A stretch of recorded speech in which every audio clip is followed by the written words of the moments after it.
Hey guys, WB99. Right, I know I said to you guys that I was doing a 3-part series and part 2 was going to be the bug out bag. Part 1 was the EDC bag review that I did, but I've swapped it around a little bit. Doing best, better and even better.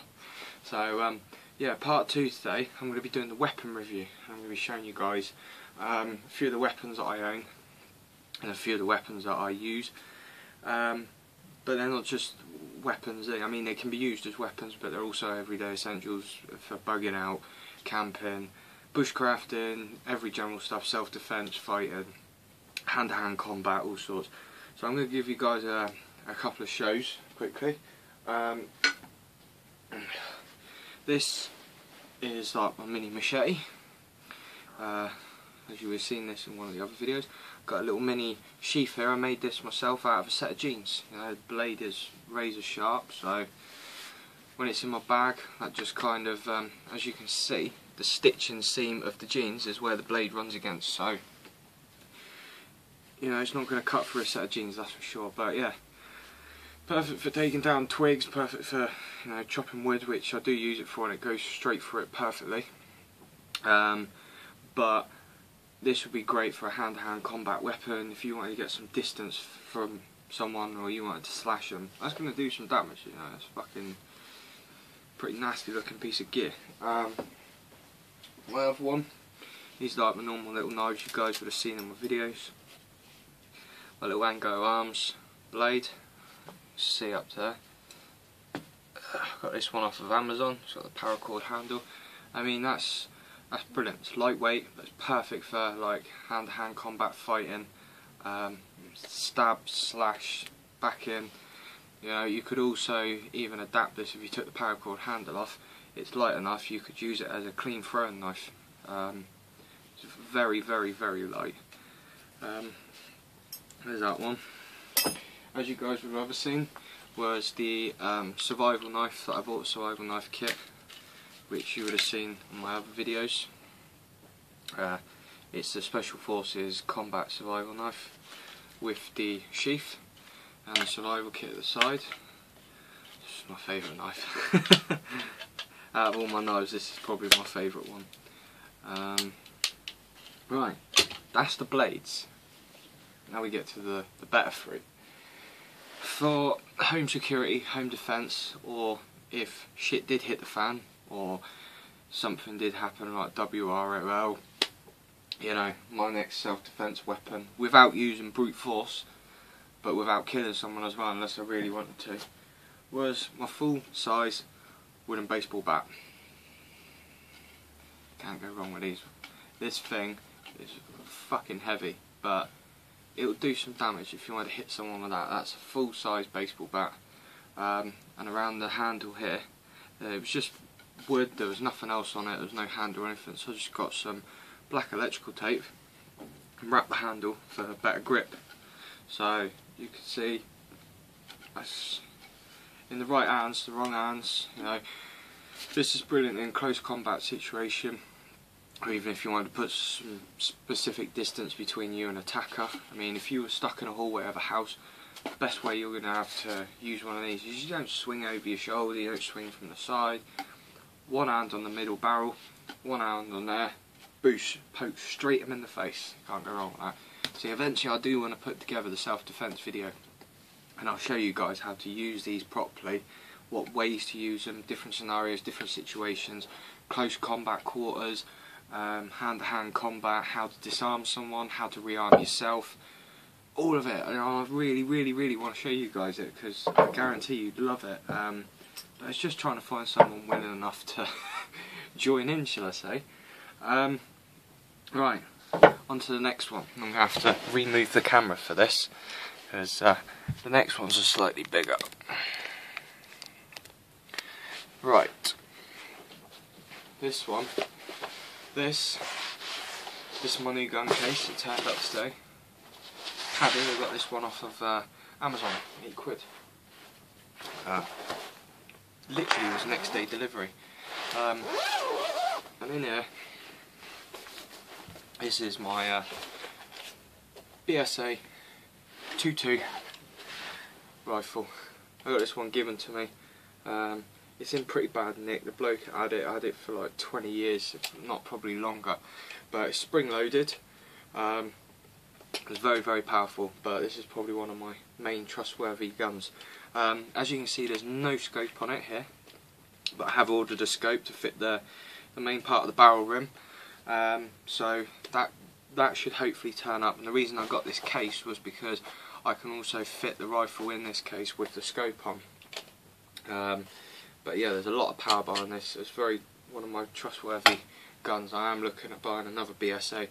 British standard made, you know, brilliant. But this is a spring loaded break barrel. As you'll hear, listen, that's it loaded. The barrel comes swinging. That's ready to shoot. Snap the barrel back up. I'll give you guys a little listen to the force that's behind this. It's empty. The barrel's not loaded or anything, obviously, but just listen. Ready? 3, 2, 1. And that's got a lot of fucking force behind it for a spring-loaded gun that's probably older. Probably a lot older than me.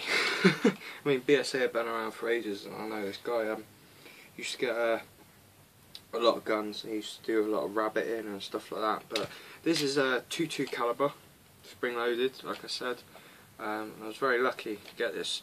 The guy I got it off of I knew from a very young age. He was around when I was being brought up. And I used to watch him shoot it. And I always used to say to him, you know, one day I'll have that gun. That gun will be mine. And it's in my hands. It's mine. But yeah, I'm going to be refurbishing the whole gun. I'm going to have it all completely redone, sanded down, re-waxed everything, have the barrel redone. I'm even going to apply jungle tape to the part of the barrel and some parts of the handle. The scope is going to have camo strips coming off, which is like camo tape, but it looks like leaves, if that makes sense. Just refurbish the whole gun. I mean, it still shoots perfectly. It's a powerful bit of kit, as you guys heard. I'll pop that back in there. Also, you don't need licenses for these guns to own them. You just need a fucking sensible mind and a brain to go with it, shall I say. Right, my next one. Now, this is my bit of kit that I bought, and I am probably one of maybe 10 people in the United Kingdom that own one of these. These come from America. This was an American import. It was brought in from America from a gun shop that I used to work near, and I was very good friends with them because the owner also owned a gun shop who I used to work for. So without further ado, you guys shall see this. This is my favourite bit of kit, but there is only one letdown of why I don't like it, and I'll explain that to you in a second, but here it is. This is my Crossman Tactical Night Stalker semi-automatic 177 caliber air gun. Looks like it's out of Call of Duty. You guys are probably thinking, wow, what's that? But I'll give you a little speech of what it is on the box here. Here's a 177 caliber, 580 feet per second. It's a blowback auto cocking light trigger pull. It's run off of 88 gram CO2 compressed cylinders. It's got a Mohawk sighting system, and it is a semi-automatic. The magazine holds 12 shots, and I shot it, and it does do some damage. I can tell you that. Right, this is the canisters that you need. They're not tiny, they are quite big. I mean, that's even quite heavy without any compressed gas in it. But that's the canisters that you get from. I've got some targets, ammunition. I've got, there's 1500 pellets, there's 500 in each tin for them. I've got 3 tins.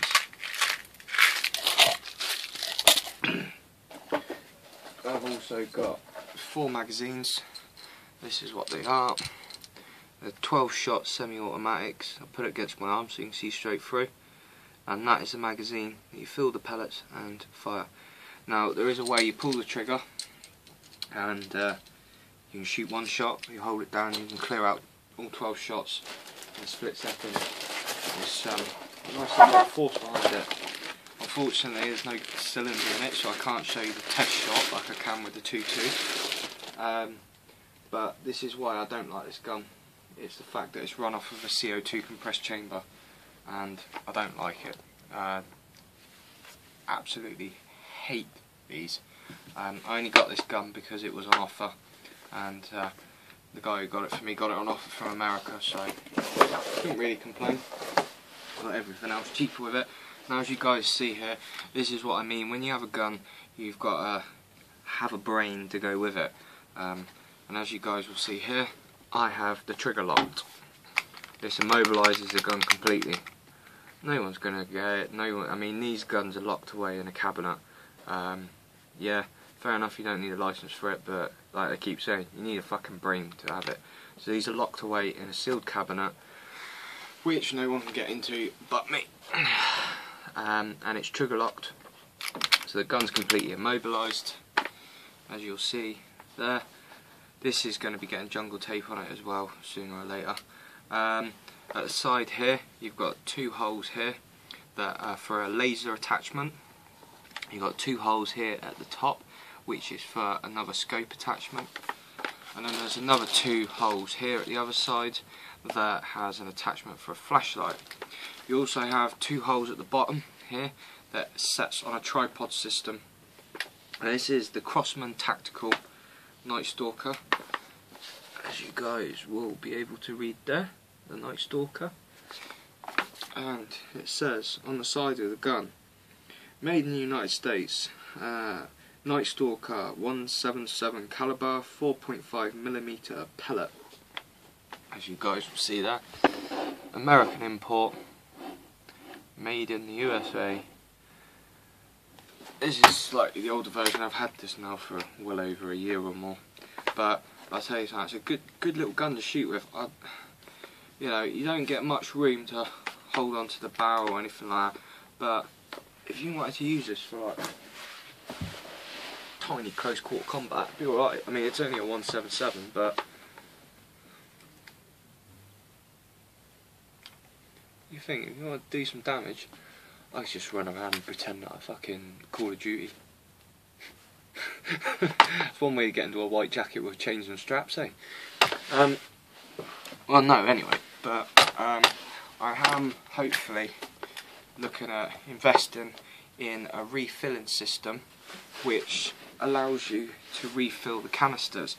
So it saves, I mean, they're only £8 a canister, but they don't last very long, you know. It fucking says 350 shots to a canister. That's bullshit. I've tested one of these, and you might be lucky to get about 200 shots out of a canister, because it's on a blowback system. After a while, it eventually starts shooting white powder out of the chamber system here, where you load your magazine. Shoots white powder out of there, and when that happens, I tested it, and you normally lose about 10 shots, 10 to 20 shots when that happens. So it completely fucks it up, and it's pretty annoying. But all in all, if I was having to rely on a gun in a shit hit the fan situation, whether it was for hunting, I mean, no, this ain't gonna do no fucking damage to anyone. I mean, these are the pellets. There's only 4.5mm pellets. That's how tiny they are. They're not that big.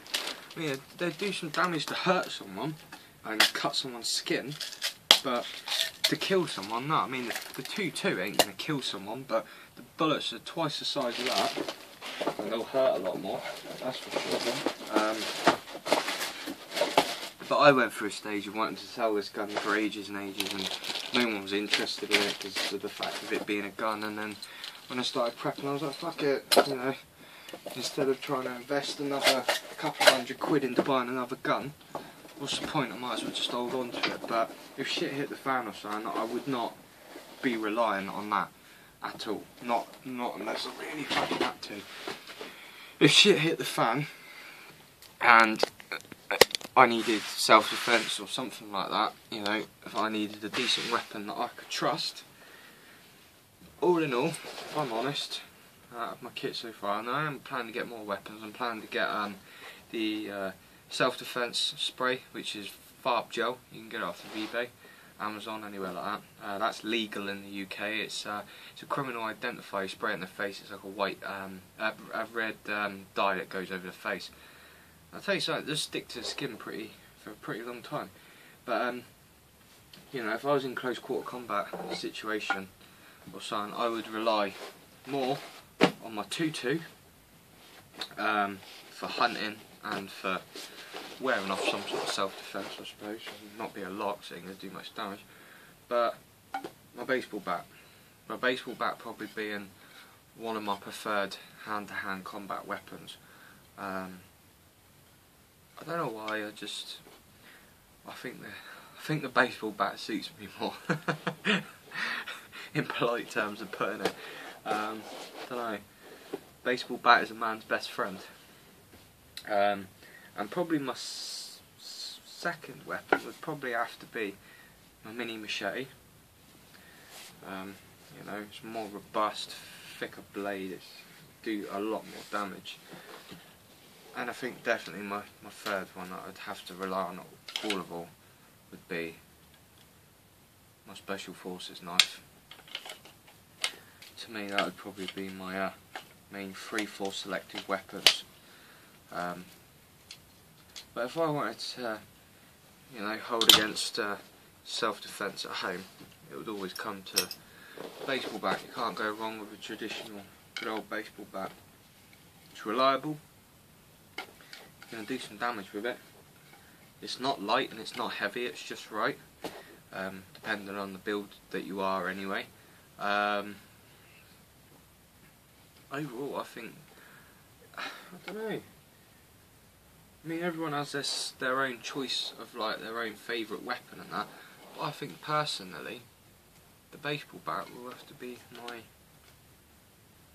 my favourite weapon. I think that would do some. It's silent, deadly if it's in the right hands, and if someone was trying to get into your house and you had one of these in your hands,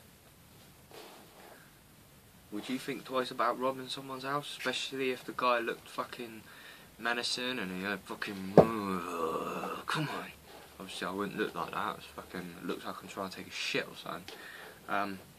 But you guys can understand what I'm trying to get at. I mean,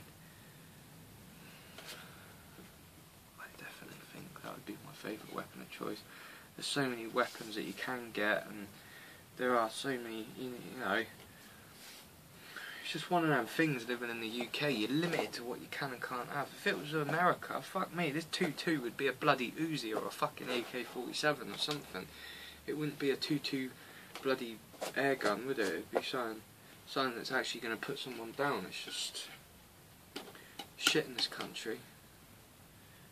Maybe I should just up and relocate to somewhere remote in America or another country that allows weapons. Take a few prepper friends with me. We can have our own prepping mansion. Guns galore. But yeah.